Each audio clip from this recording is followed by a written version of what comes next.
Good evening. My name is Adrienne. Today we're going to talk about Jerry Falwell.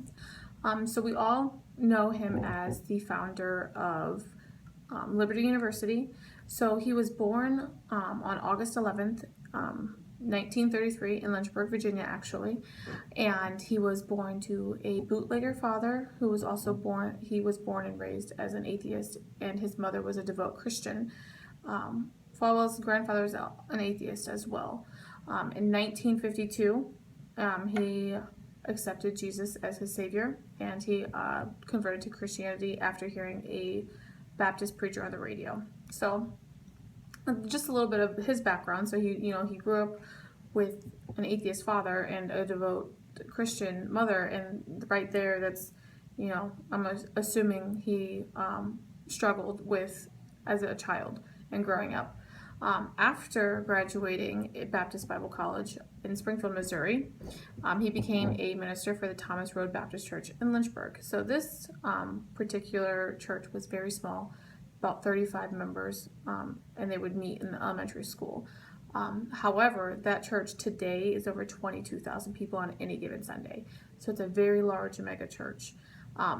He then expanded his ministry by the use of radio and later television. I think the radio has a lot to do with him hearing that Baptist preacher, and we know what caused him or sparked that interest for Christianity.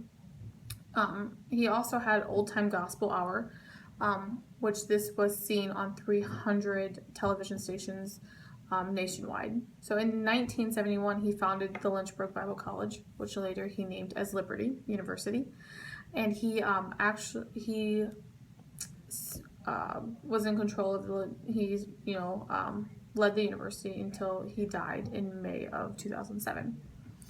So he's very active with Liberty University.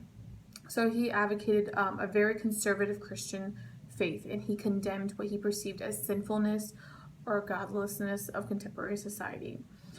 He was a segregationist in his early years. However, he abandoned that view later in life. He opposed things like abortion, feminism, gay rights, and other causes that he associated with social and cultural transformations in the 1960s and 70s. There are quite a few articles that saw him in a light as bigoted or intolerant because of some of the things that he said. For example, an article in the Journal of Blacks in Higher Education spoke about how he declared that AIDS was a divine punishment for homosexuality. He blamed abortionists and gays and lesbians and feminists and others for the attack on 9/11, which this statement about the 9/11 he later retracted, but it's the fact that he still said those things. Those words were already out there.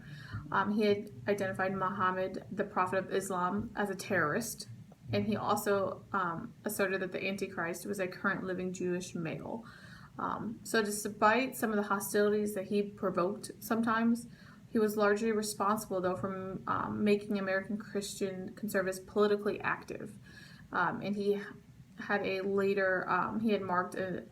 very large marked impact on the other aspects of American religious and political life in the late 19th century. So even though he had said those things, people still looked at him in a good light.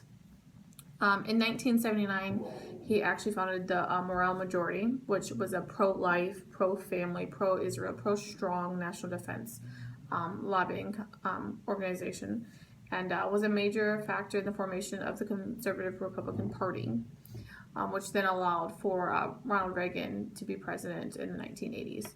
So overall, he accomplished many things in his lifetime with